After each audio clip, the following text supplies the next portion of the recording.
I'm Jared Petty, and this is IGN News from space.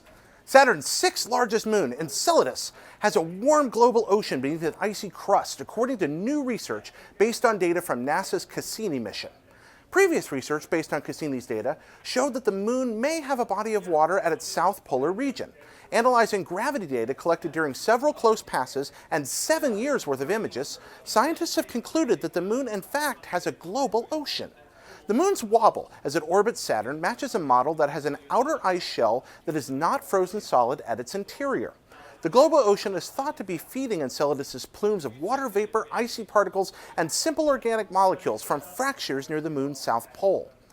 Matthew Tiscarino, a Cassini scientist at the SETI Institute and co-author of the paper, said, quote, "If the surface and core were rigidly connected, the core would provide so much dead weight the wobble would be far smaller than we observe it to be. This proves that there must be a global layer of liquid separating the surface from the core." One possible reason for why the moon isn't completely frozen is that tidal forces from Saturn's gravity are generating more heat than previous research indicated. Enceladus and its warm oceans could contain environments suitable for living organisms, according to a paper published earlier this year. Research showed its heated oceans exhibit ongoing hydrothermal activity, similar to the deep oceans on Earth.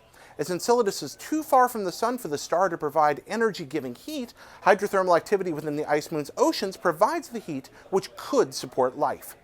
Cassini will dive through Enceladus' active plume of icy material at a height of just 30 miles off the moon's surface on October 28th. For more on the Cassini mission and the imminent birth of the star child, stay tuned to IGN.